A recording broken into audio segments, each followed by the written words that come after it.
नमस्कार, आप देख रहे हैं के न्यूज इंडिया और मैं हूं आपके साथ गरिमा वाजपेयी। देवभूमि के दंगल में आप सभी का स्वागत है और देवभूमि के दंगल में आज बात होगी 24 की चाल, विपक्ष के सवाल।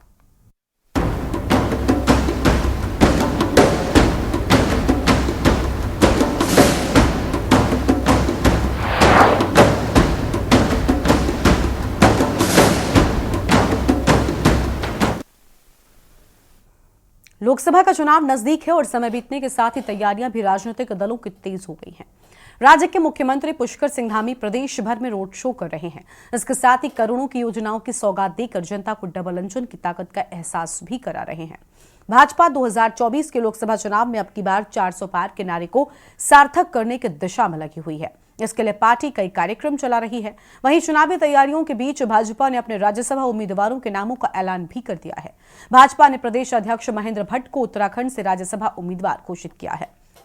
भाजपा के पास उत्तराखंड में भारी बहुमत है, लिहाजा उनका राज्यसभा जाना तय माना जा रहा है।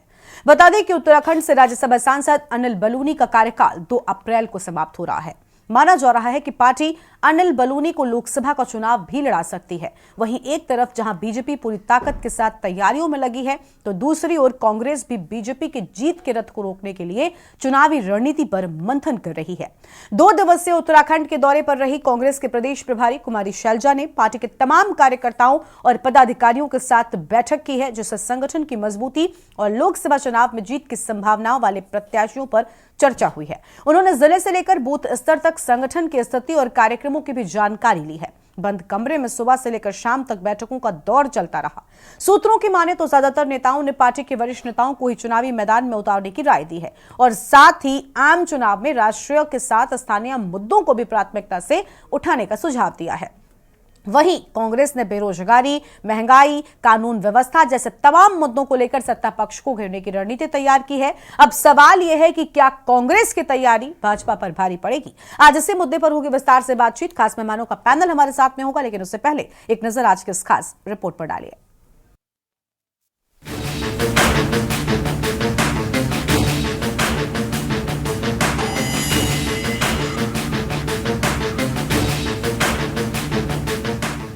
देवभूमि उत्तराखंड में लोकसभा के चुनाव नजदीक आते ही राज्य का राजनीतिक पारा गर्मा गया है। बीजेपी, कांग्रेस, यूकेडी समेत तमाम राजनीतिक दल इसको फतेह करने की तैयारियों में लगे हुए हैं। हालांकि भाजपा चुनावी तैयारियों के लिहाज से अपने विरोधी दलों से काफी आगे निकल गई है। सरकार के साथ ही संगठन भी 2024 के दंगल को फतेह करने के लिए पूरी ताकत लगाए हुए है। मुख्यमंत्री पुष्कर सिंह धामी के प्रदेश भर में रोड शो आयोजित किए जा रहे हैं, जहां बड़ी संख्या में भीड़ देखने को मिल रही है। इसी के तहत मुख्यमंत्री ने चंपावत के लोहाघाट में मेगा रोड शो किया है। इसके साथ ही मुख्यमंत्री ने 1 अरब 62 करोड़ 15,76,000 की कुल 45 योजनाओं का लोकार्पण और शिलान्यास कर लोहाघाट की जनता को करोड़ों की सौगात देकर डबल इंजन की ताकत का एहसास कराया है। इसके साथ ही पार्टी की ओर से विभिन्न कार्यक्रम आयोजित किए जा रहे हैं, जिसके तहत गांव चलो अभियान के तहत भाजपा पदाधिकारियों ने राज्य के सभी 11,729 बूथों पर 24 घंटे प्रवास किया। वहीं भाजपा का कहना है कि 2024 के चुनाव में पार्टी 400 से ज्यादा सीटें जीतकर ऐतिहासिक जीत दर्ज करेगी। पूरे प्रदेश और देश में एक तरफा माहौल है, मोदीमय माहौल है, राममय माहौल है और पूरे देश की और प्रदेश की जनता ने आदरणीय नरेंद्र भाई मोदी जी को 2024 में प्रचंड जीत के साथ तीसरी बार प्रधानमंत्री बनाने का मन बना लिया है। इसी को लेकर के पूरे प्रदेश भर में भारतीय जनता पार्टी के द्वारा अभियान चलाया जा रहा है। गांव चलो अभियान अभी सफल कार्यक्रम हमारा रहा। उसके तहत हमने गांव में प्रत्येक व्यक्ति से संपर्क करके आदरणीय प्रधानमंत्री नरेंद्र भाई मोदी जी के लिए आम व्यक्ति का समर्थन मांगा है और जो जिस तरह से पूरे गांव-गांव में माहौल है, निश्चित रूप से हम जो 400 पार का जो नारा दी है उसको हम सफलतापूर्वक पार कर रहे हैं। उनको ये चीज़ पहले करनी चाहिए। जो चुने हुए प्रतिनिधि हैं उनकी जिम्मेदारी है कि वो अपने आवाम की देखरेख करें, उनसे सुझाव लें, उनसे मिलें जुलें। ये चुनावों के टाइम पे नहीं होना चाहिए था। ये 5 वर्ष चलने वाली प्रक्रिया होनी चाहिए, लेकिन बीजेपी हर चीज़ चुनाव से पहले करती है। और बीजेपी को ये भी जवाब देना चाहिए इसके सवाल पे कि जो एमपीज़ को 5 गाँव गोद दिए थे उनके क्या हालात हैं, जिसमें बच्चे कूद के गधेरे में जा रहे हैं, बड़ी मुश्किल से स्कूल पहुंच रहे हैं, तो वो सांसदों के द्वारा लिए हुए गांव हैं, उनकी आपने स्थिति सुधारी नहीं। अब ये गांव-गांव प्रवास करके गांव वालों पे अतिरिक्त बोझ डाल रहे हैं, उनको आपके रहने की व्यवस्था करनी पड़ेगी, आपके भोजन की व्यवस्था करनी पड़ेगी। तो ये ड्रामा बंद करना चाहिए, सच में काम करना चाहिए। वहीं लोकसभा की चुनावी तैयारियों के बीच भाजपा ने अपने राज्यसभा उम्मीदवारों के नामों का भी ऐलान कर दिया है। भाजपा ने प्रदेश अध्यक्ष महेंद्र भट्ट को उत्तराखंड से राज्यसभा उम्मीदवार घोषित किया है। भाजपा के पास उत्तराखंड में भारी बहुमत है, लिहाजा उनका राज्यसभा जाना तय माना जा रहा है। बता दें कि उत्तराखंड से राज्यसभा सांसद अनिल बलूनी का कार्यकाल 2 अप्रैल को समाप्त हो रहा है। माना जा रहा है कि पार्टी अनिल बलूनी को लोकसभा का चुनाव भी लड़ा सकती है। वहीं दूसरी ओर कांग्रेस भी बीजेपी के जीत के रथ को रोकने के लिए चुनावी रणनीति पर मंथन कर रही है। 2 दिवसीय उत्तराखंड दौरे पर रही कांग्रेस प्रभारी कुमारी शैलजा ने पार्टी के तमाम कार्यकर्ताओं और पदाधिकारियों के साथ बैठक की, जिसमें संगठन की मजबूती और लोकसभा चुनाव में जीत की संभावना वाले प्रत्याशियों पर चर्चा की। उन्होंने जिले से लेकर बूथ स्तर तक संगठन की स्थिति और कार्यक्रमों की भी जानकारी ली। बंद कमरे में सुबह से लेकर शाम तक बैठकों का दौर चलता रहा। वहीं कांग्रेस ने लोकसभा के प्रत्याशियों पर भी मंथन शुरू कर दिया है। राष्ट्रीय नेतृत्व का, अपने राष्ट्रीय आदरणीय नड्डा जी का, हमारे प्रधानमंत्री मोदी जी का और प्रदेश के मुख्यमंत्री पुष्कर धामी जी का हृदय से आभार व्यक्त करता हूँ। मुझे जैसे साधारण कार्यकर्ता को एक महत्वपूर्ण जिम्मेदारी दी है। मैं विश्वास दिलाता हूँ कि संगठन के कार्यों को लेकर और सरकार के साथ विकास कार्यों के विषय को लेकर जो भी दायित्व पार्टी मुझे देगी और सरकारी दृष्टिकोण से मैं कहूँ तो जो भी काम मेरे लायक होगा उसको मैं निष्ठा से करने का प्रयास करूँगा। कि आदरणीय प्रदेश प्रभारी कुमारी शैलजा जी 2 दिन के दौरे पर उत्तराखंड आई थी और उन्होंने 2 दिन में व्यस्ततम शेड्यूल में जो है ब्लॉक अध्यक्ष से लेकर के वरिष्ठ नेताओं तक जो है व्यक्तिगत तौर पर विचार विमर्श करने का काम किया। उसमें उन्होंने सभी विधायकों, पूर्व विधायकों, विधानसभा चुनाव लड़े जो है सभी प्रत्याशियों, पूर्व सांसदों और नगर अध्यक्ष, जो भी हमारे जिला अध्यक्ष हैं, फ्रंटल प्रकोष्ठों के अध्यक्ष हैं, सबसे जो है व्यक्तिगत तौर पर मिलके प्रदेश की राजनीति के संबंध में जो है फीडबैक लेने का काम किया। कुमारी जी का लंबा राजनीतिक करियर है, लंबा उनका राजनीतिक अनुभव है, उनके अनुभव का लाभ निश्चित तौर पर प्रदेश कांग्रेस कमेटी को मिलेगा। और देखिए, प्रत्याशी भी नहीं मिल पा रहे हैं तो कांग्रेस संगठन के तौर पे, कार्यकर्ता के तौर पे, नेतृत्व के तौर पे उनको ये एहसास, आभास है कि दाल गलने वाली नहीं है, इसलिए अपनी ताकत क्यों झोंकें, अपना पैसा क्यों खर्च करें, अपना समय क्यों खर्च करें। तो वो क्रिकेट की पिच पे क्लीन बोल्ड हो गए हैं या होने जा रहे हैं, ये उनको एहसास हो गया।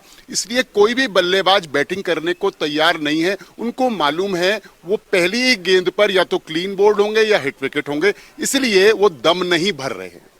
कुल मिलाकर चुनाव के लिए समय बेहद कम है। यही वजह है कि राज्य में राजनीतिक कार्यक्रम तेज हो गए हैं। चुनावी तैयारियों के लिहाज से बीजेपी अपने विरोधी दलों से काफी आगे है। सरकार से लेकर संगठन तक चुनाव की तैयारियों को धार देने में लगे हुए हैं। भाजपा का दावा है कि राम मंदिर, यूसीसी और विकास के दम पर 400 से ज्यादा सीटें जीतकर भाजपा हैट्रिक मारेगी, जबकि कांग्रेस का दावा है कि बेरोजगारी, महंगाई समेत विभिन्न जन समस्याओं से परेशान जनता भाजपा को सबक सिखाने वाली है। वहीं अब देखना होगा कि 24 का दंगल किसको जीत का स्वाद चखाता है और किसको हार का सामना करवाता है। उत्तराखंड डेस्क रिपोर्ट, के न्यूज इंडिया।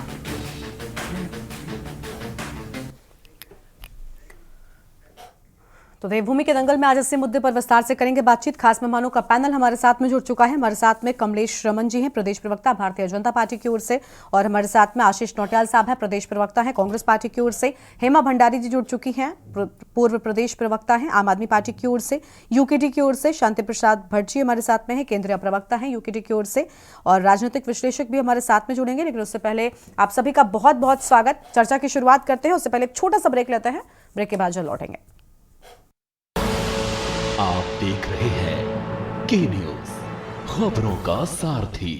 के बाद देवभूमि के दंगल में आप सभी का स्वागत है। तो अब बात करते हैं कि आखिर कितनी तैयारी कांग्रेस पार्टी की ओर से की गई है और क्या ये तैयारी बीजेपी को भारी पड़ेगी। खास मेहमान जुड़ चुके हैं हमारे साथ में, बीजेपी से कमलेश रमन जी हैं, बहुत स्वागत आप सभी का। कमलेश जी, कांग्रेस पार्टी भी पूरे जोर शोर के साथ में तैयारियों में जुट गई है, क्या लग रहा है, तैयारियों से किसी प्रकार का कोई डर है? देखिए, सभी राजनीतिक दलों का धर्म है, क्योंकि चुनाव है 2024 का। तो ये इतना बड़ा चुनाव है कि इसमें अपनी उपलब्धियां, अपनी योजनाएं जनता तक पहुंचाने का सबको अधिकार है।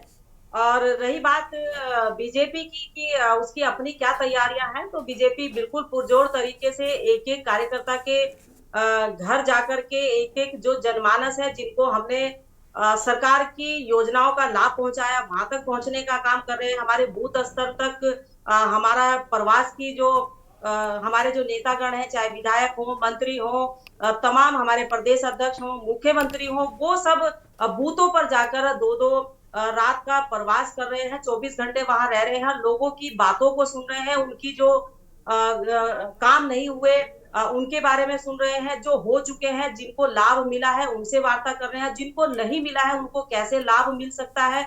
इसके लिए हमारे तमाम छोटे कार्यकर्ता से लेकर के और मुख्यमंत्री तक उत्तराखंड के एक एक बूथ पर जाने का काम कर रहे हैं।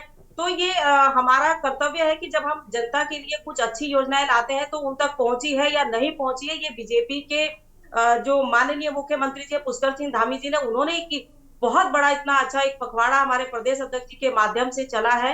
और आज एक एक कार्यकर्ता, एक एक मंत्री, तमाम सब लोग क्षेत्रों में जाकर के चलो गांव की ओर योजना चल रही है, बूथों पर प्रवास किए जा रहे हैं, वोटर लिस्ट का अध्ययन किया जा रहा है, जो हमारी योजनाएं हैं उनको लोगों तक कैसे पहुंचाया जाए, क्योंकि चुनाव है।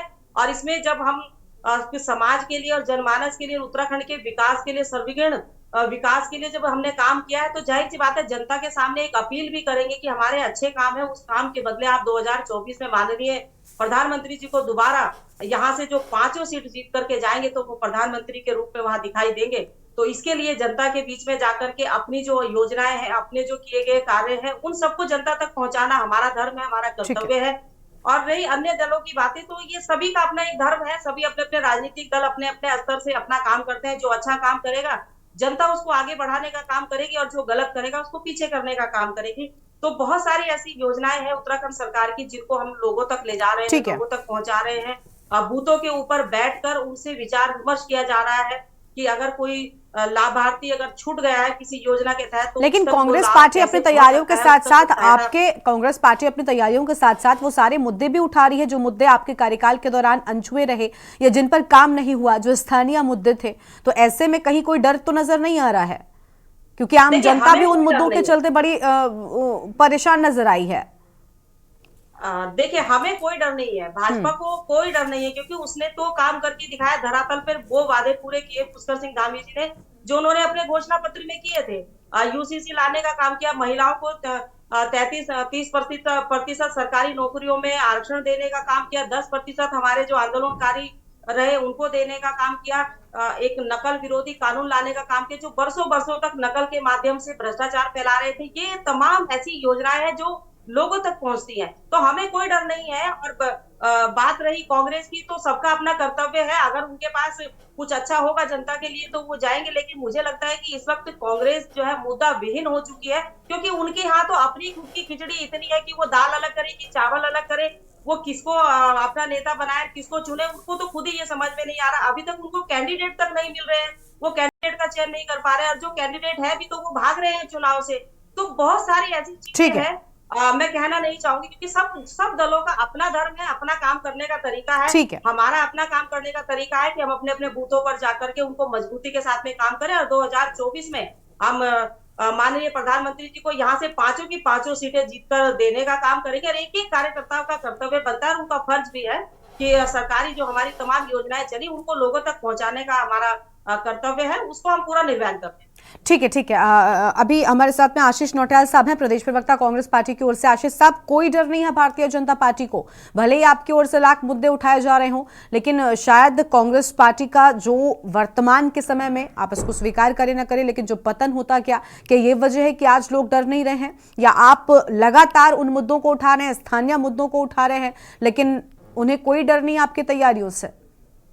निश्चित मैडम, देखिए डर क्यों हो, भारतीय जनता पार्टी को सोचने की बात है। हाँ। ईडी, सीबीआई, इनके कई हाथ हैं, इनके एक दो हाथ नहीं, एक साधारण आदमी के तो 2 ही हाथ होते हैं, पर इनपे कई हाथ हैं। इनपे ईडी है, सीबीआई है, चुनाव आयोग है, पूरा चुनाव आयोग जो 28 राष्ट्रीय पार्टियां, जो 28 पार्टियां हैं, वो चुनाव आयोग से मिलना चाहती है, ईवीएम के बारे में बात करना चाहती है। पिछले 6 महीने से वो चुनाव आयोग मिलने के लिए तैयार नहीं है, चुनाव आयोग समय ही नहीं दे रहा है। तो जिनके पास पूरे हथकंडे हो उनको डर किस बात का? जब सैया कोतवाल तो डर किस बात का? तो इनको पता है कि हम लोग जो है ईवीएम से जीत जाएंगे। और आप देखें चंडीगढ़ के अंदर कैसे सेटिंग है, मतलब खुले हम जब बैलेट पेपर की हम मांग कर रहे हैं, क्या उस बैलेट पेपर का भी मतलब रह गया जहां पेन की स्याही से बैलेट पेपर को खराब कर दिया गया? 20-20 बैलेट पेपर खराब कर दिए गए। तो जहां लाखों करोड़ों पड़ेंगे वहां ये लोग पता नहीं कौन सा हथियार यूज कर लेंगे। आज एक बात बताए मैडम, इतना कॉन्फिडेंस भारतीय जनता पार्टी के पास आ कहां से रहा है? कितनी बड़ी संख्या में किसान कल को भारतीय जनता पार्टी को घेरने वाली है, और उनको रोकने के लिए भारतीय जनता पार्टी एक पहली पार्टी ऐसी होगी जो गांव-गांव लोगों के घर घर तक जाके अनाउंसमेंट करवा रही है कि कोई भी इस आंदोलन में शामिल मत हो जाना, नहीं तो बहुत बड़ी कार्रवाई की जाएगी तुम्हारे ऊपर। तो ये डर नहीं है तो क्या है? आने दो ना, आंदोलन करना तो अधिकार है, जनता का अधिकार है अपनी मांग के लिए संसद का घेराव करना, विधानसभा का घेराव करना। पर इन लोगों को डर है जब इतनी मात्रा में जनता निकलेगी तो भारतीय जनता पार्टी की उल्टी गिनती शुरू हो जाएगी। तो आज किसानों को आंदोलन नहीं करने दे रहे हैं। आप बताएं किस चीज से? ओल्ड पेंशन स्कीम के नाम पर इतने सारे सरकारी कर्मचारी हैं जो उनके पीछे पड़े हैं, लेकिन आज आप कह रहे हैं कि हम जीतेंगे। किससे जीतेंगे? सरकारी कर्मचारी आपको वोट नहीं दे रहा है, किसान आपको वोट नहीं दे रहा है, युवा बेरोजगार आपको वोट देने को तैयार नहीं है, महिलाओं के साथ आप क्या करते हैं, उत्तराखंड सबसे बड़ा उदाहरण है, वो वोट नहीं दे रहे हैं। तो किसकी बदौलत आप कह रहे हैं उपनल कर्मी आपको वोट नहीं दे रहे हैं?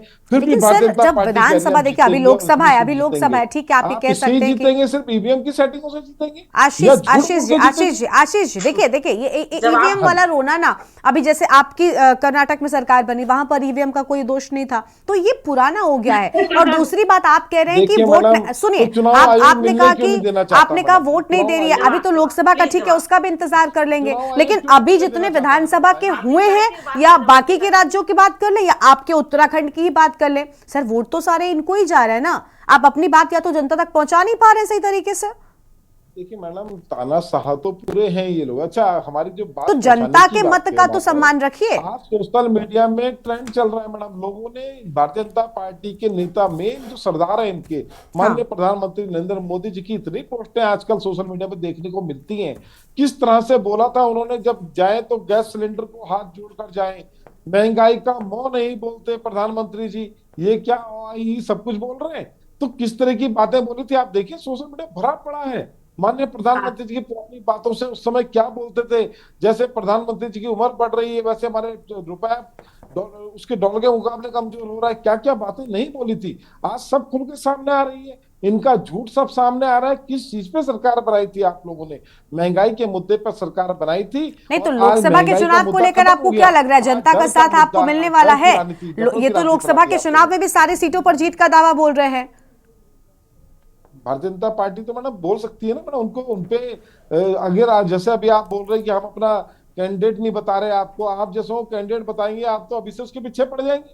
कैंडिडेट जरूर बताएंगे, निश्चित कैंडिडेट चुनाव लड़ेंगे तो कैंडिडेट तो है। अब हम पहले ही बता दें तो आप तो देखो, माननीय हरक सिंह रावत जी ने कहा मैं हरिद्वार से तैयारी करूंगा, आप उनके पीछे पड़ गए। ठीक है, यानी बीजेपी को भले ही कांग्रेस का डर नहीं है, लेकिन कांग्रेस को बीजेपी का डर जरूर है। देखिए आशीष जी, आप जैसी बातें बोल रहे हैं उससे यही नजर आ रहा है। ठीक है, जय जयकार हो सकती है पर क्षण समय के लिए। सच सच होता है और आखिर में सच ही जीतता है। ठीक है, इस बात को निश्चित यकीन मानिए। ठीक है। पूर्व प्रदेश प्रवक्ता हमारे साथ में आम आदमी पार्टी की ओर से हेमा भंडारी जी हैं, उनके पास जाते हैं, उसके बाद शांति जी के पास में आएंगे।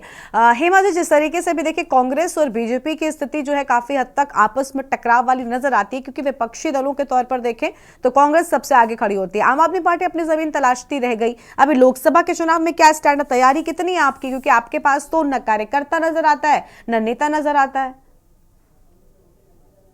देखिए यशी जी, जो मैं आपके साथ गरिमा हूँ, हेमा जी, मैं गरिमा हूँ आपके साथ। और लोकसभा चुनाव है तो सभी पार्टी अपनी अपनी तैयारियां कर रही हैं, और जहां जहां आम आदमी पार्टी की सरकार है, आम आदमी पार्टी वहां पर अपनी तैयारी कर ही रही है। और भारतीय जनता पार्टी तो ये चुनावी पार्टी है, हमेशा चुनाव के ही मूड में रहती है। अब चूंकि चुनाव आ गए हैं तो इनके बड़ी बड़ी करोड़ों की जो योजनाएं हैं उनकी सौगातें बंट रही हैं। और मुख्यमंत्री जी ने जो है आज हरिद्वार में भी लगभग 1100 करोड़ की योजना का शिलान्यास किया है। इसके अलावा इन्होंने जो है नाम दिया है उसका नारी शक्ति महोत्सव, जो इन्होंने आज आयोजन किया है, और नारियों की बात करते हैं न्याय दिलाने की, और आज तक अंकिता भंडारी को न्याय नहीं दिला पाए। अब क्यों नहीं ये वीआईपी का नाम खोल के उसके खिलाफ वो करते, एक्शन लेते? लेकिन नहीं, ये तो सिर्फ हवाई बातें करते। कौन सा इनका, जितनी बड़ी बड़ी इन्होंने योजनाओं की बात करी है, एक अभी भाजपा की प्रवक्ता बोल रही थी कि यूसीसी कानून किया है मुख्यमंत्री जी ने सिर्फ मोदी जी को खुश करने के लिए, बाकी ले आए भू कानून। क्यों नहीं भू कानून लाते, क्यों नहीं मूल निवास लाते, क्यों सड़कों पर आंदोलन कर रहे हैं? आज मुख्यमंत्री जी यहाँ पर जो है शिलान्यास करने आए, यूसीसी के कर्मचारी वहां पर देखिएगा कि सड़कों में आंदोलनरत हैं। पुरानी पेंशन बहाली को लेके कल टिहरी में हम गए थे तो वहां पर भी आंदोलनरत है। सब जगह तो आंदोलन हो रहे हैं। इन्होंने किसके लिए, किसका किया? इन्होंने जनता का ख्याल रखने की बात करते हैं। मुख्यमंत्री धामी जी अगर इतने ही गंभीर हैं तो क्यों चुनाव के नजदीक आते ही ये बड़े बड़े घोषणाएं शुरू कर देते हैं, लेकिन धरातल पर कुछ करके दिखाएं कि हाँ ये घोषणा की थी और इसका धरातल पर ये है। ठीक है, यानी आपको लग रहा है कि बड़ी बड़ी घोषणाएं, मुख्यमंत्री को घोषणावीर कहा भी जाता है उत्तराखंड में? चुनावी स्टंट है इस समय इनका। अगर ये कहते हैं कि इस समय मोदी जी कहते हैं 400 पार, तो 38 दलों को लेके क्यों जा रहे हैं साथ में, जब 400 पार का नारा ले रहे हैं? लेकिन इनको पता है ना जमीन की आज खेती में कर रही है।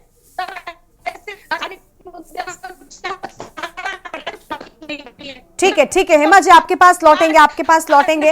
अभी आपकी आवाज भी ठीक तरीके से नहीं मिल पा रही है, इस पर विस्तार से बातचीत करेंगे। फिलहाल एक छोटे से ब्रेक के लिए यहाँ पर रुक रहे हैं, चलो लौटते हैं। आप देख रहे हैं के न्यूज, खबरों का सारथी। ब्रेक के बाद देवभूमि के दंगल में आप सभी का स्वागत है। बात कर रहे हैं कांग्रेस की तैयारियों को लेकर, और बड़ी बात यह कि क्या कांग्रेस के इन तैयारियों से बीजेपी को कोई भी डर है? हालांकि साफ तौर पर आपने सुना कि किस तरीके से बीजेपी के प्रवक्ता कह रही हैं कि बीजेपी को कोई डर भी नजर नहीं आ रहा है, क्योंकि बीजेपी ने जनता के बीच जाकर जनता से जो वादे किए थे उन पर काम किया है। और मेहमान हमारे साथ में लगातार बने, शांति प्रसाद भट्ट जी हमारे साथ में, केंद्रीय प्रवक्ता है यूकेडी की ओर से, उनके साथ में शुरुआत करते हैं इस बार। शांति प्रसाद जी, कांग्रेस पार्टी को जरूर डर नजर आता है, वो कहते हैं इनके पास बहुत सारे हाथ है, ईडी, सीबीआई, खैर ये सारी बातें एक अलग स्तर पर हो गई। लेकिन अगर उत्तराखंड की बात करें तो 5 सीटों पर जिस तरीके से बीजेपी दावा करती है, वही दावा कांग्रेस की ओर से क्यों करते हुए नजर नहीं आया जाता? और अभी लोकसभा के चुनाव भी हैं, बड़े दलों की ओर से, खासतौर पर जिन दलों के आका दिल्ली में बैठे उन दलों की ओर से तैयारियां तो हो रही हैं, लेकिन स्थानीय दल क्या कर रहे हैं? यूकेडी की क्या तैयारी है? देखिए, लोकतंत्र में लोकसभा के चुनाव एक महापर्व के रूप में देश की जनता देखती है और उम्मीद लगाती है कि सत्ताओं में बैठे सत्ताधीश पार्टियां उनके विकास के लिए ठोस योजनाएं बनाएंगे, धरातल पे उतरेंगी और राज्य से लेकर देश तक खुशहाली की ओर बढ़ेगा। इन पर पिछले 10 वर्षों पे क्या हुआ, इस पर मैं जो बात कहूंगा पैनल में बैठे सभी लोग इसमें सहमत होंगे। मैं सबसे पहले महेंद्र भट्ट जी को इस बात के लिए बधाई देता हूं कि वो राज्यसभा के यहाँ से मेंबर के लिए उनका नाम की घोषणा हुई है। उम्मीद करता हूं प्रदेश के अध्यक्ष होने के नाते वो उत्तराखंड के मर्म को भी राज्यसभा में रखेंगे और उत्तराखंड के विकास की बात करेंगे। अब आ जाइए मुद्दों की बात में। देखिए, लोकसभा के चुनाव हैं और भारतीय जनता पार्टी कितनी मजबूत पार्टी है कि दूसरी विचारधाराओं के लोगों को डराकर, धमकाकर, तोड़कर अपने पे मिलाकर ये बता दिया भारतीय जनता पार्टी ने कि ग्राउंड पे इनकी कोई तैयारी नहीं है। और जिस डर को दिखाकर ये अपने पार्टी में लोगों को जोड़ रहे हैं, उससे पता चलता है कि भारतीय जनता पार्टी की खुद की कोई विचारधारा नहीं है। ये केवल सत्ता और सत्ता में कैसे बने रहना है उस पर काम करने वाली बात। दूसरी बात है, पूरे प्रदेश के अंदर उत्तराखंड में आंदोलनों ने, जन आंदोलनों ने, कहीं पेंशन के लिए हो रहे हैं, कहीं तो भू कानून के लिए, मूल निवास के लिए आंदोलन हो रहे हैं। नौजवान सड़कों पे आंदोलित हैं कि राज्य में हमको जो है नौकरियां दो।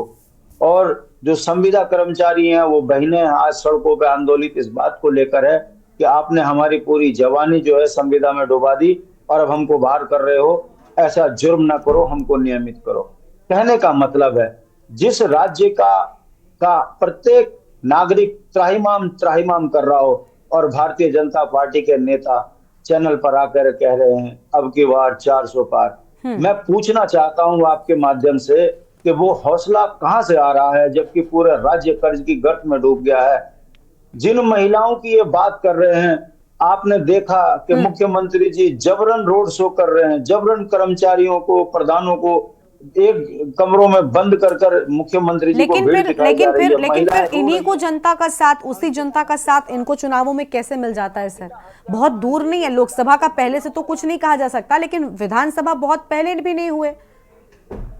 मेरी बात कंप्लीट अरे नहीं, बिल्कुल आप मेरे सवाल जोड़ते जाइए। अंकिता हत्याकांड ये उदाहरण है कि भारतीय जनता पार्टी महिलाओं के साथ कितना दुराचार कर रही है और किस तरीके से हत्यारों को, बलात्कारियों को भारतीय जनता पार्टी बचा रही है।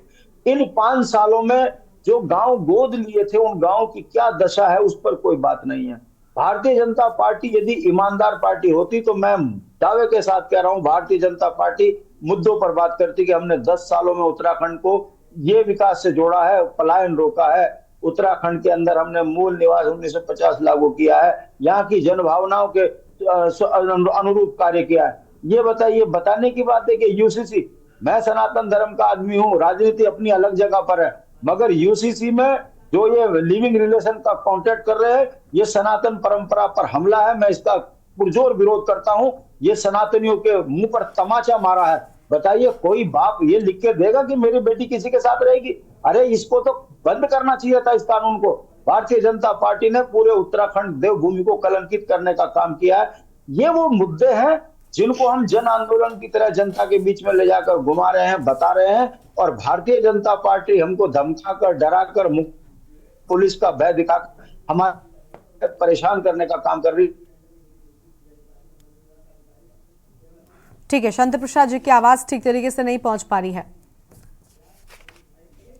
ठीक है, बीजेपी से कमलेश जी उनके पास जाएंगे। शांति प्रसाद जी का नेटवर्क कुछ ठीक नहीं है। कमलेश जी, डर है जनता में, भय का माहौल है, आपने कोई वादे नहीं किए, विपक्षी आपके आरोप लगा रहे हैं कि आप किस मुंह से जनता से ये कहते हैं कि हमारे साथ दीजिए या हमारा साथ दीजिए? आप किस मुंह से ये भरोसा जताते हैं कि जनता आपका ही साथ आने वाले चुनाव में देगी? ये सारे आरोप हैं विपक्षियों के और जनता भी परेशान है। देखिए, किसी भी एक मुद्दे को लेकर नहीं, लेकिन अगर पूरे उत्तराखंड में बात करें तो देखिए, यूसीसी को लेकर आपने जो वादे किए थे वो पूरे तरीके से निभाए, लेकिन बाकी भी बहुत सी चीजें थी जो उत्तराखंड के लिए जरूरी थी, जिनको प्राथमिकता में होना चाहिए था, लेकिन आपकी ओर से, सरकार की ओर से उनको नहीं रखा गया। इसको लेकर शिकायत तो आम जनता को भी है ना? देखिए, मैं आपकी बातों का पुरजोर जवाब दूंगी कि हमारी सरकार ने क्या क्या किया है और महिलाओं के लिए क्या किया, युवाओं के लिए क्या किया, प्रदेश के लिए क्या किया। लेकिन मैं उससे पहले हमारे तीनों प्रवक्ता भाइयों ने और हमारी बहन ने भी एक आरोप लगाया, यूकेडी और आम आदमी पार्टी का उत्तराखंड के अंदर क्या जनाधार है, ये आप भी जानती है और ये खुद भी स्वयं में जानते हैं। अभी जब डिबेट हो रही है इस चीज पर कि तमाम जो राजनीतिक दल है वो किस तरह की तैयारियां कर रहे हैं, तो भट्ट जी ने तमाम अपनी तैयारियों को नहीं बताया, क्योंकि वो स्थानीय क्षेत्रीय दल है, तो उन्होंने अपनी तैयारियां नहीं बताई, क्योंकि उन्हें चुनाव नहीं लड़ना, उनको खाली दूसरे मुद्दों पर जाकर भड़काने का काम। मैं केवल आपकी बात का जवाब दे रही हूं। ठीक है, अब शांति प्रसाद जी, देखिए, दो लोग एक साथ बोलेंगे तो कुछ भी समझ में नहीं आएगा, प्लीज। मैंने आपकी पूरी बात सुनी, बहुत अच्छे से सुनी, तो मैं चाहूंगी आप भी सुने तो बहुत अच्छा होगा। हाँ, ठीक है मैम। तो दूसरा बात, हमारी आम आदमी पार्टी, जिनको 2% भी 3% भी उत्तराखंड की जनता ने वोट नहीं दिया। दूसरी बात कि आप अपनी क्या तैयारियां कर रहे हैं जनता के बीच में, आप क्या लेकर के गए हैं, क्योंकि यूकेडी को भी काफी पहले बहुत अच्छा मौका मिला जनता के बीच में रहने का, और आज भी वो चलो सड़कों पर रहकर जैसे भी रह करके जनता के बीच में जाते हैं, लेकिन वो जनता के बीच में अस्वीकार है, उनको जनता स्वीकार नहीं करती। क्षेत्रीय दल होने के नाते उनकी बातों पर जनता भरोसा नहीं करती, जबकि आंदोलन, मुझे लगता है कि जबकि आंदोलन का जो पूरा सार था वो उत्तराखंड आंदोलन हमारे यूकेडी से चलता था, हम लोग तो उनके पीछे थे, लेकिन फिर भी जनता ने उनको स्वीकार नहीं किया, आम आदमी पार्टी को स्वीकार नहीं करा। रही बात अब कांग्रेस की, अब मैं तीसरी पार्टी कांग्रेस पे आती, क्योंकि वो विपक्षी की भूमिका निभाते हैं। कांग्रेस के पास कोई मुद्दा नहीं होता, केवल उनको ऐसा लगता है कि ईवीएम से ही शायद बीजेपी सरकार अन्य राज्यों में और केंद्र में आती है। जहां जहां बीजेपी कांग्रेस की सरकार आती है, क्या वहां पर ईवीएम काम नहीं करता? क्या वहां पर ईवीएम में घोटाले नजर नहीं आते? अगर ये जीत जाते हैं तो ईवीएम बहुत अच्छी है, बहुत बढ़िया है, क्योंकि वहां इनकी सरकार बन गई। और अगर ये वहां नहीं जीतते हैं और बीजेपी की सरकार आ जाती है या अन्य दलों की सरकार आती है, तो वहां ईवीएम में घोटाला हो जाता है। तो ईवीएम के अलावा इनके पास कोई मुद्दा नहीं बचा। अपने आप को। अरे आप साबित कीजिए कि आपने जनता के बीच में क्या क्या काम किया, आप अपनी योजनाओं को बताइए, आप अपने उस मुद्दों को लाए। राजस्थान में क्या हुआ आपका, आपने 500 रुपए का सिलेंडर कहा, उसके बावजूद भी जनता ने आपको नकार दिया। कर्नाटक में क्या हुआ, आपको जनता ने नकार दिया। आपकी पंजाब में जो अब इस समय आम आदमी पार्टी की सरकार है, क्या वहां पर ईवीएम नहीं? लेकिन उत्तराखंड की जनता के सवालों का जवाब दीजिए ना आप। उत्तराखंड में ठीक है आपको राज्यों में जीत मिली होगी, वो ठीक है, आप उसका सेलिब्रेशन कीजिए, लेकिन उत्तराखंड में जनता आपसे पूछ रही है कि मैडम पलायन पर, बेरोजगारी पर या फिर मूल निवास पर, इन सब पर काम कब होगा? बिल्कुल बिल्कुल बिल्कुल बिल्कुल, आपका बिल्कुल सवाल बहुत वाजिब है। अब मैं इस चीज के लिए बिल्कुल तत्परता से के साथ में आपको जवाब देना चाहूंगी। देखिए, भू कानून पर भी और आपका मूल निवास पर भी माननीय मुख्यमंत्री जी ने कमेटी बनाई है कि जल्द से जल्द इस पर आप जवाब दें, ताकि हम इस वाली जो समस्या है इसका भी निवारण कर सके, इसका भी निस्तारण हो सके। क्योंकि उत्तराखंड के अंदर बाकी ये एक ज्वलंत मुद्दा है, इस मुद्दे को सरकार बहुत ही संजीदगी के साथ में लेकर के चल रही है। कमेटी के साथ में बैठ करके बहुत जल्द इस पर भी निर्णय आएगा और शांति प्रसाद भट्ट जी बहुत जल्दी सरकार को धन्यवाद देते हुए भी नजर आएंगे, मेरा पूरा भरोसा है। दूसरी बात, आप ने कहा कि उत्तराखंड की जनता से जो वादे किया, आपने काम क्या क्या किया। पलायन को रोकने के लिए तमाम जितने भी मुद्दे, जितनी भी मशक्कत मुख्यमंत्री जी के द्वारा भी तमाम हो रही, यहाँ पर ग्लोबल इन्वेस्टर किया गया, युवाओं के लिए किया गया, पलायन ना हो इसको रोकने के लिए किया गया, पहाड़ों में जिंदगी अच्छी हो सके उसके ऊपर काम किया, महिलाओं को स्वयं सहायता समूहों के जरिए उनको आत्मनिर्भर बनाने का काम किया, हमारी जो एकल महिलाएं रहती है उनको 5 लाख तक का लोन देने का काम किया, शक्ति बंधन के तहत 5 लाख। कमलेश जी, आज यूपी से आई हुई है बसें, यहाँ महिलाओं को पता नहीं है। जहाँ कार्यक्रम हो रहा है ऋषिकुल में ना, वहाँ पे आसपास की महिलाओं को भी नहीं पता कि यहाँ पर कौन सा कार्यक्रम हो रहा है। हरिद्वार की महिलाओं को नहीं पता है, यूपी की बसें खड़ी हैं। ठीक है, एक एक करके हेमा जी मैं आपके पास आती हूँ। हेमा जी इसके बाद आपके पास से आते हैं, आप काउंटर करिएगा। हेमा जी एक साथ बोलते किसी की भी आवाज नहीं आती है, प्लीज हेमा जी शांत हो जाइए। कमलेश जी जल्दी से कंप्लीट करें, उसके बाद हेमा जी के पास जाएंगे। ठीक है, अब कमलेश जी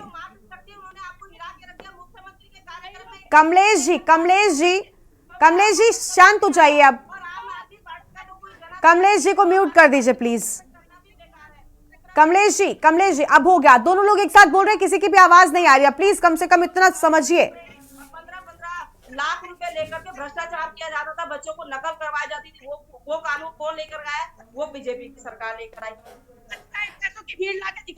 कमलेश जी प्लीज शांत हो जाइए। अब हो गया ना आपका, मैंने आपसे पूछा था, आप बोल चुकी ना, आप अब बाकी लोगों को बोलने देंगी? हेमा जी अब आप शुरू कीजिए। देखिए, और प्लीज एक साथ मत बोला करिए। बड़ा ही मेरे को आश्चर्य होता है कि मैं खुद गई और खुद देखा जाके कि यूपी से भी बसें आई हुई हैं। यहाँ पर जो हरिद्वार में महिलाओं को ऋषिकुल के पास जहाँ कार्यक्रम हो रहा है, वहां से सुबह मुझे फोन आता है कि यहाँ पर कुछ कार्यक्रम हो रहा है। मैंने कहा हाँ, महिला सशक्तिकरण का कार्यक्रम सुना है मैंने, क्योंकि मैं वो देख रही हूँ फेसबुक में भी चल रहा है कि यहाँ पर बहुत बड़ा कार्यक्रम होना है, लेकिन वहां पर आसपास की हरिद्वार की किसी महिलाओं को नहीं पता है, बीजेपी कार्यकर्ताओं के अलावा। और तो ये जो कार्यक्रम में महिलाएं पहुंची कौन थी? यूपी से भर के आ रही है बसें, मतलब खरीद के महिलाओं को पैसे दे के ला रहे हैं कि लो भैया पैसे, दिहाड़ी की महिलाएं इकट्ठी करके रख रखी है, उससे दिखा दिया महिला सशक्तिकरण, यहाँ पर हमने शिलान्यास किया है, हमने ये किया है। अरे जब महिलाओं की बातें करते हैं, मंच से बड़ी बड़ी बातें करते हैं, जहाँ पर अंकिता भंडारी की बात आती है वहां पे आके मूंद लेते हैं। ये तो ठीक है हेमा जी, ठीक है, यानी आपका आरोप है कि इनकी रैलियों में जो भीड़ है वो बाहर से आई हुई है, महिलाओं को भी आप कह रही यूपी से भर के लाया गया। ठीक है, लेकिन अब बड़ी बात यह है कि जब चुनाव में यही वोट पड़ते हैं तब क्यों सारे इन पर पड़ जाते हैं? क्या वो भी बस में भरकर लाए जाते हैं? ये बड़ी बात है ना। आप लोग अपना परफॉर्म करिए। आम आदमी पार्टी की क्या स्थिति रही थी विधानसभा के चुनाव में? ये जो है अब धर्म के नाम पे जो है कुछ ना कुछ ऐसा कुछ कर देंगे, यहाँ पर मोड़ देंगे, लोगों के दिमागों को जबरदस्ती कह रहे हैं कि मीटिंग करवाओ भाई, ये जय श्री राम के वो डालो, सबके गलों में डालो, ये कल मीटिंग वहां पर करिए। इन्होंने हर वार्ड में जाके कह रहे हैं कि नहीं ये राम के नाम की मीटिंग है, ये राम के नाम की मीटिंग। ठीक है, अच्छा राम के नाम पर ध्रुवीकरण करने की कोशिश हो रही है। ठीक है, अब आपके पास लौटेंगे। हेमा जी प्लीज शांत हो जाइए। अब देखिए बाकी मेहमान भी आए हुए हैं ना, इनको भी अपनी बात कहने का वक्त तो दीजिए कम से कम। कांग्रेस से आशीष जी के पास जाएंगे। आशीष जी, भगवान के नाम पर ध्रुवीकरण हो रहा है, आम आदमी पार्टी की जो प्रवक्ता है उनकी ओर से आरोप लगाया गया। क्योंकि अभी फिलहाल लोकसभा के चुनाव की बात कर लें तो गठबंधन, आप लोगों का जो इंडिया गठबंधन, हालांकि उसमें से कितने लोग बचे आप बेहतर समझते होंगे, लेकिन फिर भी आप लोग साथ हैं, तो आपको क्या लग रहा है, क्या ध्रुवीकरण करने की कोशिश बीजेपी कर रही है? देखिए मैडम, भारतीय जनता पार्टी हमेशा से नफरत की राजनीति करती है। जब देश के अंदर नफरत फैलती है तो भारतीय जनता पार्टी को सबसे ज्यादा मजा आता है, क्योंकि नफरत से ही भारतीय जनता पार्टी को वोट मिलते हैं। प्यार से तो इन लोगों ने रहना सीखा ही नहीं, प्यार तो इनको पता ही नहीं किसे बोलते हैं। देश के अंदर कैसे एक पक्ष को दूसरे पक्ष से लड़ाया जाए, कैसे दंगे हो, कैसे दूसरा देश हमारे लिए कुछ उल्टा सीधा बोले, कैसे कोई दूसरे धर्म के लोग हमारे धर्म आशीष जी, मैं आपको माफी के साथ टोक रही हूँ, आशीष जी माफी के साथ मैं आपको टोक रही हूँ। देखिए, दंगों की बात अगर करें तो चाहे उत्तर प्रदेश के मुख्यमंत्री हो या आपके उत्तराखंड के मुख्यमंत्री हो, कहते हैं कि अब दंगे नहीं होते, और आंकड़ों पर अगर जाए तो दंगे नहीं होते। तो फिर यह आरोप कैसे लगाया जा सकता है? सिर्फ आरोप लगाने के लिए क्या आरोप लगाया जा रहा है? विरोध करने के लिए, क्योंकि सोच रखा है विपक्ष तो विरोध करना है, क्या इस नियत से विरोध हो रहा है? नहीं मैडम, आप बताएं, क्या हल्द्वानी में ऐसी घटना होती थी? क्या पुरुलिया के अंदर ऐसी घटना होती थी? उत्तराखंड जैसे शांत राज्य के अंदर ऐसी अगर घटनाएं हो रही है दो पक्षों के बीच में, जहां लोग भाईचारे प्रेम से रहते थे, आज अगर इस तरह की घटनाएं हो रही हैं, और मैं ये नहीं कह रहा हूं अच्छा हुआ जिसने मारा, बहुत गलत किया, सख्त से सख्त कार्रवाई होनी चाहिए, लेकिन भारतीय जनता पार्टी को कांग्रेस ने यहाँ इस तरीके का काम होगा, इस तरह का काम होगा। कमलेश जी बीच में नहीं बोलते। कमलेश जी, दो लोग एक साथ बोलते हैं तो आवाज नहीं आती है। मैं कब से आपको कह रही हूँ कि आप शांत हो जाइए, जब मैं आपके पास आऊं जब बोलिएगा ना। कुछ लोग मरे तो भारतीय जनता पार्टी को राजनीतिक फायदा होगा। राजनीतिक फायदे के लिए ये लोग किसी की भी जान ले सकते हैं। पुलवामा हमला भी ऐसे ही नहीं हो गया चुनाव से पहले, ये सब हम लोग के पीछे कहीं ना कहीं साजिशें हैं। आशीष जी प्लीज, ठीक है ठीक है। यूकेडी से शांति प्रसाद जी है। शांति प्रसाद जी, देखिए आरोप बहुत से लगाए जा रहे हैं, आपने भी कहा, लेकिन बीजेपी की प्रवक्ता का कहना है कि देखिए यूकेडी को भी खूब मौका मिला जनता के बीच अपनी बात पहुंचाने का, भले ही बहुत ऊपर तक मौका नहीं दिया जनता ने, लेकिन वो भी तो अपनी वजह से हुए ना। आप ही की पार्टी की प्रवक्ता बहुत सारे हमारे साथ बैठते हैं जो कहते हैं कि हमारे पास उतने संसाधन नहीं कि हम जनता तक उस हद तक जाकर अपनी बात पहुंचा सके। लेकिन देखिए, जनता अगर समर्थन दे रही है तो उससे ऊपर का कुछ नहीं हो सकता। अभी लोकसभा का चुनाव नजदीक है, वो तो पूरा दावा कर रहे हैं। अभी से विपक्षी कांग्रेस पार्टी को आपने सुना ही होगा, आशीष जी कह रहे हैं कि हमें तो डर है भैया, क्योंकि ईडी है, सीबीआई है। लेकिन क्या ये कह देने से ही आप बच जाएंगे, या तो आपने हार मान ली पहले से? कोई कैंडिडेट नहीं है इनके। मैं आपको बता दूं, हम राज्य आंदोलन से निकली हुई पार्टी हैं। हमें ना तो जीत की खुशी है ना हार का गम है। हम बुनियादी मुद्दों पे संघर्ष कर रहे हैं। बहन, हम क्या कर रहे हैं मुद्दों पे?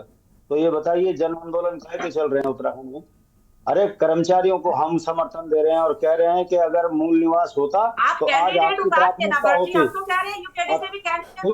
कमलेश जी, शांति प्रसाद जी आप शांत हो जाइए। कमलेश जी पहले सुनिए। कमलेश जी, मैं आपको 4 बार बोल चुकी हूँ, जो भी बोलता है आप उसके बीच में बोलना शुरू हो जाती हैं। आप ये समझिए ना कि दो लोग एक साथ बोलते तो आवाज नहीं आती। मैडम आपके पास आएंगे तब आप अपना पूरा बोलिएगा, आप प्लीज बीच में मत बोलिएगा। आप मूल निवास का लिए हम जन जागरण रैलियां निकाल रहे हैं। कल टिहरी में थी, हम लोगों को समझा रहे हैं कि पुरानी पेंशन खत्म हो गई, हम गरीब कर्मचारियों के बीच के लोग हैं भाई। अगर हमारे यहाँ सरकारी नौकरियां खत्म हो जाएंगी तो हम कहाँ से रोटी खाएंगे? अग्निवीर इन्होंने खत्म कर दिया। हम बोल रहे हैं कि अगर हमारी अग्निवीर खत्म हो जाएगी तो हमारी गढ़वाल राइफल की पहचान खत्म हो जाएगी, कुमाऊं रेजिमेंट की पहचान खत्म हो जाएगी।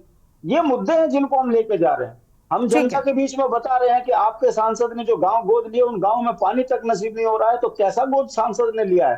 हम दिल्ली की सरकार को अगर बनाने की बात कर रहे हैं तो हम दिल्ली की सरकार से ये भी पूछ रहे हैं कि बताइए सांसद ने कब उत्तराखंड में पलायन पर बात करी, जंगली जानवरों से बचाने की बात करी? अभी जवाब लेंगे और इस पर कमलेश जी को जवाब देना होगा। स्थानीय मुद्दों पर जनता को जागृत कर रहे हैं और विश्वास है एक दिन जनता जागेगी। जनता समझ रही है। हमने राष्ट्रभक्ति के नाम पर राष्ट्रीय पार्टियों को वोट दिया, आज हम सजा भुगत रहे हैं। हमारे सारे अधिकार छीन लिए, जमीन बिक गई, जनसंख्या विस्फोट हो गया, नौजवान लड़कों को रोजगार छीन गए। तो ये मुद्दे हैं, जनता समझ रही है और मेरा विश्वास है उत्तराखंड क्रांति दल की सरकार जिस दिन आएगी या जिस दिन हमारे सांसद जीत के जाएंगे, ये सारे बुनियादी मसले जो ठीक हो जाएंगे। भारतीय जनता पार्टी के पास बताने के लिए कुछ नहीं है, ये दंगाई है। राम की बात करती है, राम हमारे हैं, मैं श्री राम हमारे पुरुषोत्तम मर्यादा, राम हमारे भगवान है, आराध्य है।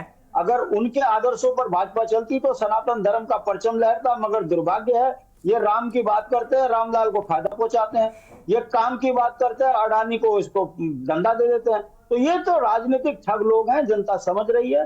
और मेरा विश्वास है मुद्दों पर वोट जिस दिन हम उत्तराखंड की तकदीर और तस्वीर को बदलने की भावना रखते ही नहीं है। हमारा संकल्प है हर वर्ग को हम साथ लेकर चलेंगे और उत्तराखंड की तकदीर और तस्वीर को उत्तराखंडियों के हिसाब से बनाकर रखेंगे। ये हमारा ठीक है। अब बीजेपी से प्रवक्ता है कमलेश, अब बोलिए और जवाब दीजिएगा, जनरलाइज बातें मत करिएगा, क्योंकि देखिए जिस तरीके से अभी शांति प्रसाद जी ने कहा इसमें कुछ गलत नहीं कहा है कि ठीक है वो अभी उतनी बड़ी दल नहीं है, उनके पास उतना चंदा नहीं आता कि वो उस हद तक प्रचार प्रसार कर सके और अपनी बात को वहां तक उस तरीके से जनता तक पहुंचा सके। लेकिन आपकी पार्टी अपने आप को दुनिया की सबसे बड़ी पार्टी भी कहती है और साथ ही साथ आपने जो वादे किए थे यूसीसी को लेकर वो पूरे किए। अब जनता और विपक्षी आपसे ये पूछ रहे हैं कि भाई स्थानीय जिन चीजों को लेकर उत्तराखंड बना था वो उन वादों का क्या हुआ? बताइए, मूल निवास, भू कानून, स्थायी राजधानी, इन सब मुद्दों का निवारण कब करेंगे आप? यूसीसी पहले जरूरी था, हम ये नहीं कह रहे यूसीसी का कोई विरोध नहीं कर रहे हैं आपके विपक्षी, लेकिन जिस तरीके से इन्होंने कहा कि पहले प्राथमिकता में क्या होना चाहिए था उस पर ध्यान क्यों नहीं दिया गया? बिल्कुल आपकी बात का बिल्कुल सही जो आपने पूछा, बिल्कुल सवाल का जवाब दूंगी मैं। भू कानून पर माननीय मुख्यमंत्री जी ने कमेटी बनाई है और बहुत ही जल्द उस पर उन्होंने उनसे विचार विमर्श मांगे कि आप जल्दी से जल्दी ये बताइए ताकि इस समस्या का भी निस्तारण हो सके।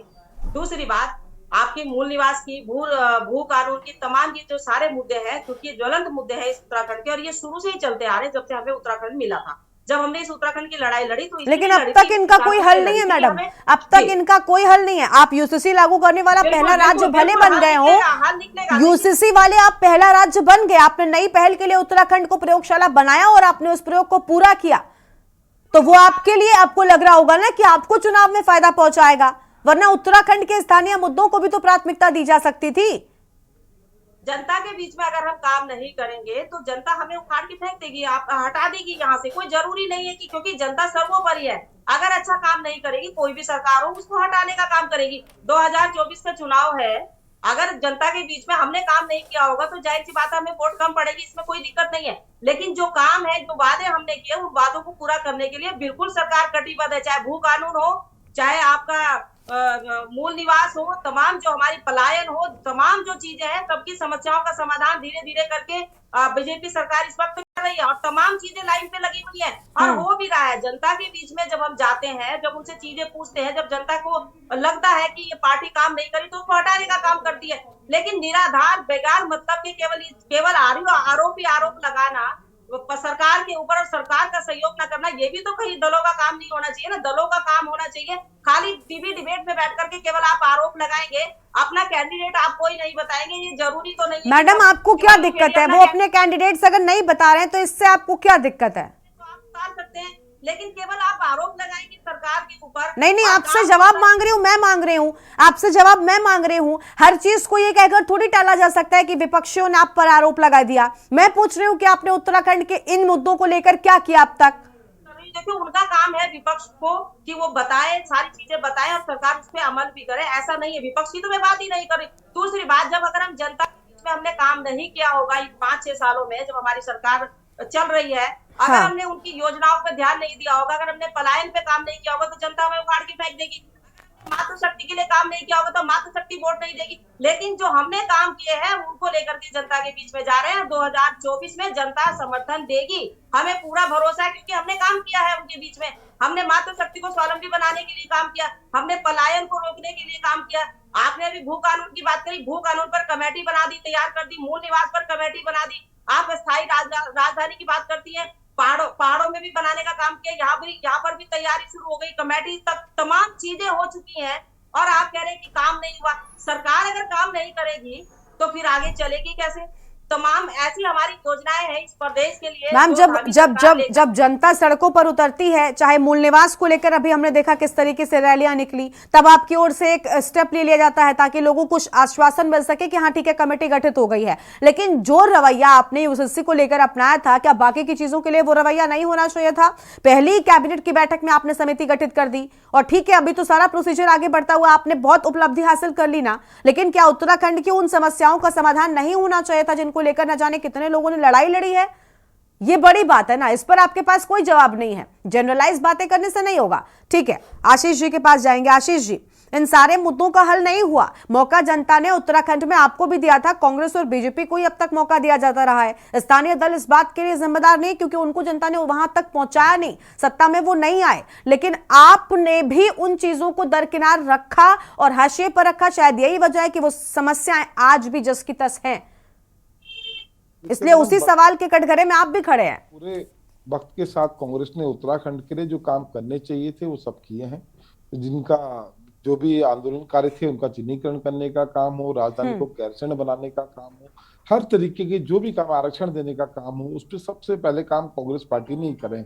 चाहे आप भू कानून को लेके बात करें तो भू कानून, लेकिन सर पूरे तो नहीं हुए ना। जो भी अब तक प्रोसीजर हुआ है इन बड़े बड़े मुद्दों को लेकर, आप वो कह रहे हैं हमने कमेटी बनाई थी, आप कह रहे हैं हमने विधानसभा बनाने का काम किया, लेकिन क्या ये काफी है? क्या इतने भर से हो गया? क्या जिन चीजों को लेकर राज्य के गठन के दौरान आंदोलनकारियों ने अपनी जानें दी थी, क्या उनको असल में न्याय मिला अब तक? निश्चित मैडम, आज तक वो जिस उद्देश्य से उत्तराखंड मांगा गया उद्देश्य की पूर्ति आज तक नहीं हो पाई है। और निश्चित हमारी सरकारों का काम है कि इस काम को सबसे पहले करना चाहिए। जनता ने एक भी आंदोलन यूसीसी के लिए नहीं किया, पर जितना आगे बढ़ चढ़कर धामी जी ने दिखाया कि मुझे बस यूसीसी लाना है, नहीं तो पता नहीं क्या हो जाएगा, तो ये उनकी अपनी सोच है। जनता का कोई आंदोलन नहीं था।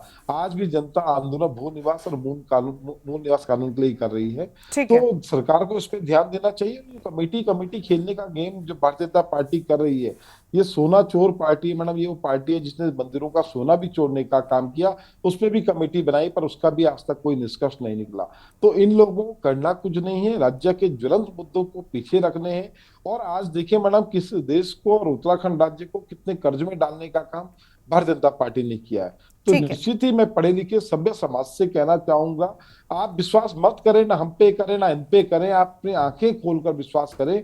मैं परसों अभी एक हफ्ते पहले ही किसी बहुत बड़े नेता, अच्छे नेता से पूछ रहा था किसी पार्टी के, कि मैंने कहा राज्य के ऊपर कितना कर्जा है, तो उसने कहा कर्जा क्यों होगा? मैंने कहा भारतीय जनता पार्टी ने कर्जा लिया। वो कहता है इसने करा क्या भारतीय जनता पार्टी ने जो कर्जा लिया होगा? मैंने कहा गूगल में ढूंढ के देख तो ले एक बार कितना कर्जा भारतीय जनता पार्टी ने ले लिया। तो उसने जब देखा तो कह रहा है नोटल जी, मैं तो सोच रहा था कि बड़ा अच्छा चल रहा, ये कर्जा भी लेते हैं। तो इतने बेईमान लोग हैं मैडम, देश के ऊपर देखिए कितना कर्जा बढ़ा दिया, राज्य के ऊपर कर्जा बढ़ा दिया। और जब इनसे विकास की बात होती है, श्वेत पत्र की बात करते हैं, तो उसमें कांग्रेस की बातें बता। आपकी 9 से 10 साल में आपकी उपलब्धि क्या है? आपने कौन से वादों पे आप खड़े उतरे, किन बातों पे आप जनता के बीच में आए थे? आपने काले धन की बात करी, उसके नाम लेते हुए ऐसा डर लगता है इनको कि कोई काला धन ना बोल दे सामने से। अगर बोलेगा तो हम बोल देंगे नहीं तुम तो हमेशा वही काला धन बोलते हो। क्यों ना बोले हम लोग? आपने बोला था हम काला धन लाएंगे और इतनी बड़ी अर्थव्यवस्था बनाने वाले थे उस धन को लाकर आप, कि इनकम टैक्स पेयर को 10-10%। ठीक है, यानी आप वही चीज हो गई ना कि उन्होंने आप पर आरोप लगाए, आपने उन पर आरोप लगाए। लेकिन देखिए बात ये, जनता दोनों से सवाल पूछ रही है कि हमने तो आप दोनों को मौका दिया था, हमारी समस्याएं तो जस की जैसे, चाहे आपने जो कुछ किया हो या चाहे आपने जो कुछ किया हो। ठीक है, अभी हेमा जी के पास जाएंगे। हेमा जी, आम आदमी पार्टी तो क्योंकि अपना भविष्य तलाश रही है, इसलिए आपसे पूछा जा सकता है कि क्या इन मुद्दों का समाधान आपकी ओर से कुछ ऐसा सोचा गया है कि इन मुद्दों पर भी काम होगा, या फिर अपनी ही चीजें, अपना ही मॉडल यहां पर भी प्रस्तुत करने की कोशिश की जाएगी?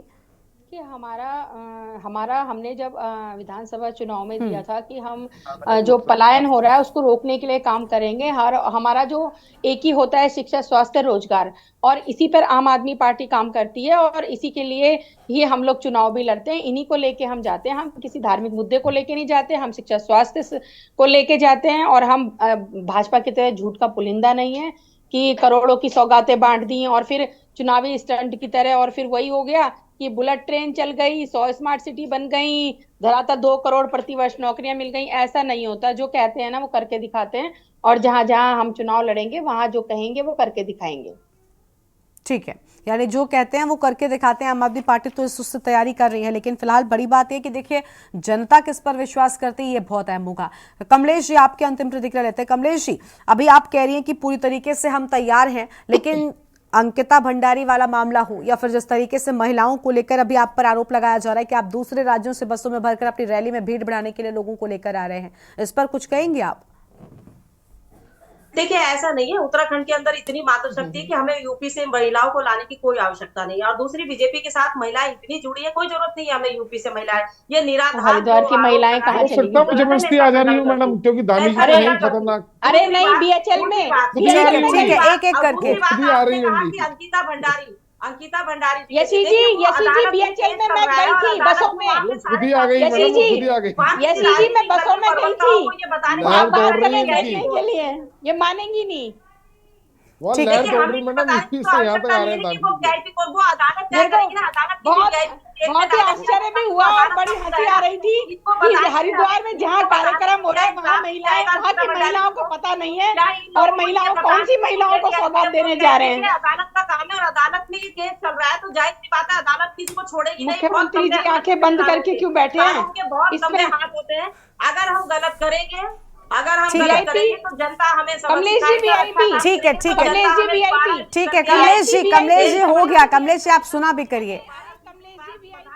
ठीक है, ठीक है। बहुत शुक्रिया आप सभी मेहमानों का हमारे साथ जुड़ने के लिए और अपनी बात रखने के लिए। देखिए चुनावी दंगल में किसका मंगल होगा ये देखना बहुत अहम होगा। फिलहाल देवभूमि के दंगल में आज उतना ही। आप देखते रहिए के न्यूज़ इंडिया। नमस्कार।